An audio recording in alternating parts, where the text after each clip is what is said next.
Awesome.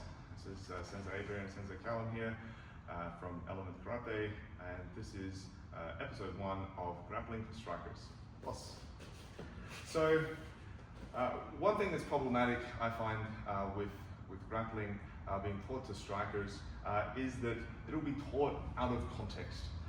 And it'll be, today we're going to be doing throws day, and they'll do one throw, we'll practice one thing, and then that's the throw. Or here's a bunkai, someone comes and grabs your hand, and then you defend against this.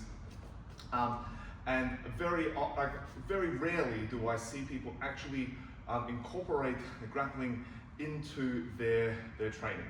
So what I want to do is, Grappling for Strikers is going to be a series that is designed for strikers to do grappling that incorporates into what they're doing.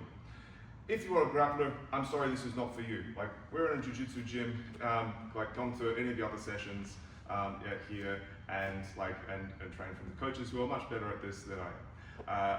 However, here for grappling for strikers, this is designed so that you can add this onto what you're doing. So the first thing we need to do is we want to understand some context. So when we're striking, we don't ever just one strike, okay? Very, very rarely, unless we're doing some kind of particular drill. Now, usually we're going to 1, 2, 3, a combination. So we want to add some liveliness into these and understand how they all fit together. Now, to understand how we need to all fit them together, we're going to start off from one base, and then we can understand how to get to different bases from there. So to start off, we're going to use everything from either here, just like a simple lapel grab here, or from clinch, which are basically a similar gi and no gi versions of the same technique. Now, you can use, more often they will practice, someone does a double lapel grab. This is something where you have strength and control over someone like this, but no fine movement.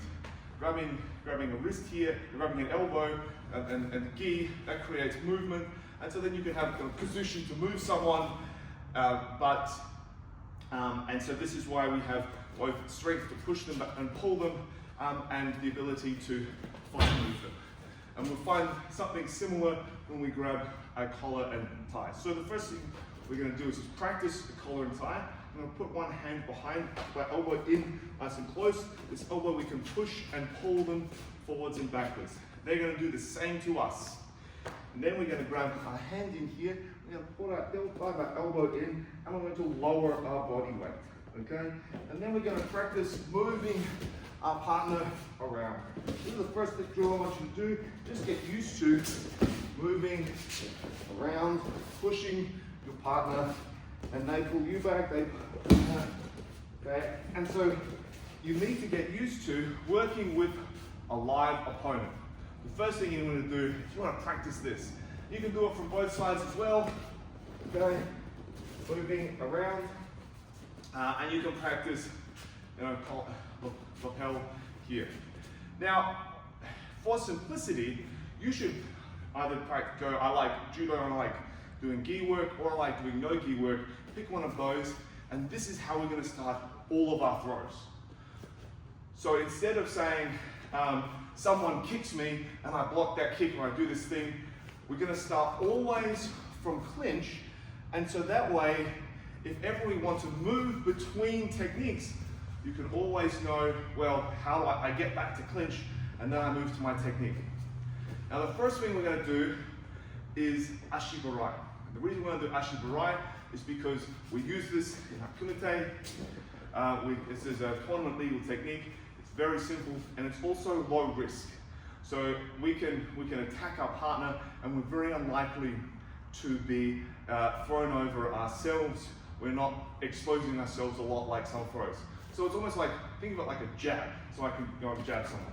So what I need to do with this is I'm going to come across their foot, and I'm going to be sweeping across this way.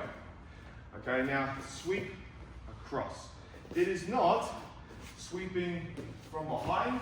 That is a different a throw. That's kosotogari, coming in and out. Here we're going to be turning them, pushing here. Now, but we can't just throw someone by attacking this leg. We need to unbalance them. And the throws I'm going to show you, I'm going to show you 8 throws across the series of Grappling for Strikers. And these 8 throws will create multiple angles of attack.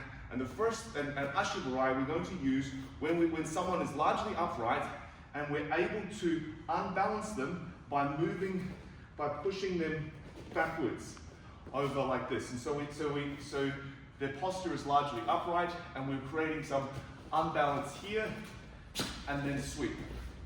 Now, if our partner is really hunched over, we are not going to be able to do this throw. It's going to get nowhere. Okay, so in judo, we might kazushi pull them back, push them, throw. Okay, or so we want to think that we're going to lead them in, whatever they're going to do. So we're going to let's pull them in, and they resist, and then push them back. I can push back with my head here, throw. I can push back with one hand. I want you to practice trying to get your partner to lean back, but still be largely upright and there. Those are the conditions to get this throw. If they're leaning forwards, not going to work. Okay, if they're really low, also not going to work. Okay. Now, now you should go away. You should practice that. And the next thing you need to do, and this is the most important thing, once you've been practicing this, I want you to do it on a resisting partner. So we're going to stand here, and I'm going to try and throw Callum Sensei, and he's going to try and stop me. And he's going to try and put me into it. Okay?